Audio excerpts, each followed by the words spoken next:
let's talk about just general.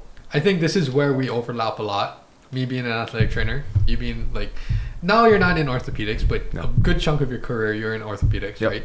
So just switching gears to anything outside of jiu-jitsu, right? Let's talk about orthopedic injuries and some of the things that you've seen as a practicing, PhD down there. And what are some of the messages, especially for, I would say, the younger athletes? Like anyone from like, let's go intermediate school to like college, right? When they're competing competitively, what are some of the common things that you got to recall a little bit? It's been a few years, but what are the common themes that if you were to get information out there to parents, to these young athletes, common injuries, common things to be aware of, and I'll kind of elaborate from my angle too, or my perspective. What are some of the messages that you have relating to orthopedic injuries, sports injuries?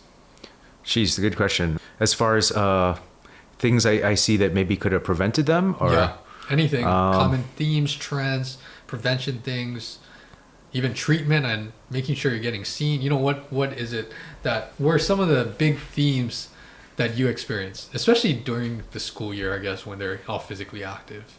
Well, in my old position, part of what we did was the whole mission, I think, of that orthopedic urgent care was to improve access to orthopedic care, which is really hard, at least pre-COVID. I mean, when there was tons of sports going on, it was just slammed to get in to see an orthopedic surgeon or sports medicine doctor. So why we opened that was to improve Hawaii's access to basically orthopedic care in a walk-in basis.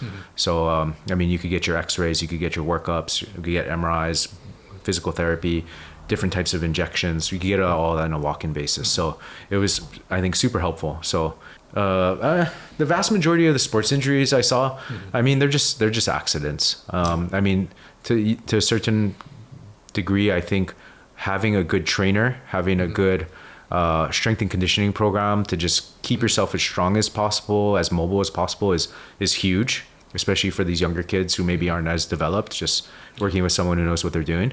To a certain degree, I mean, I don't know how many of them are preventable. I'm trying to think back. Even as far as like something jiu-jitsu specific, I would probably say the majority of injuries I see in jiu-jitsu are from sports side are probably training injuries.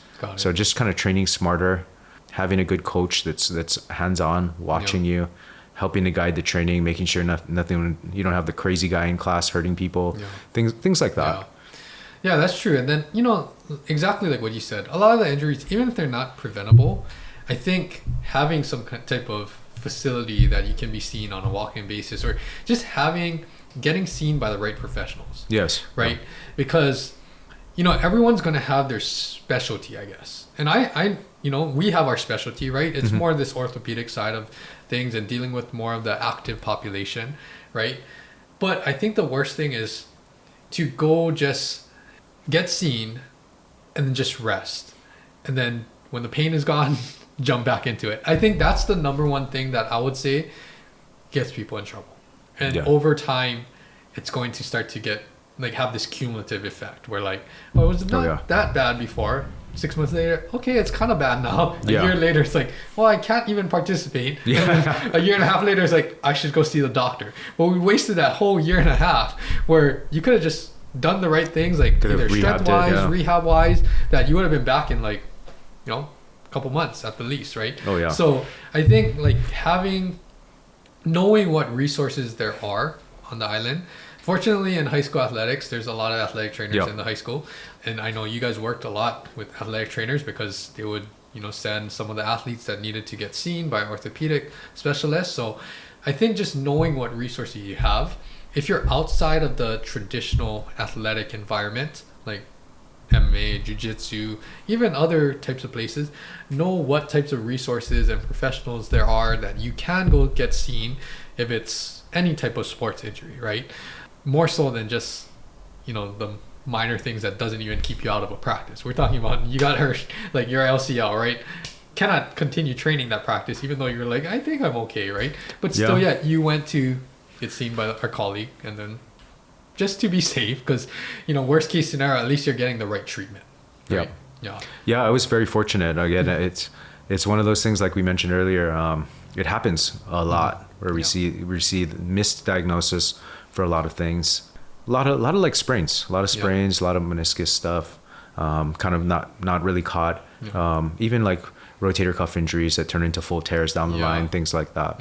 But yeah, unfortunately it's pretty common. So I think, being plugged in with your primary care, having those good specialists to follow up with that you at least know of or you can call. No, that's so true. And, hopefully anyone listening out there, you can, at least it gets you exposed to this, right? Talking to someone that has seen all of these injuries, cared and evaluated them, just making sure that you do get it checked out and taken care of so that it doesn't turn into a bigger issue.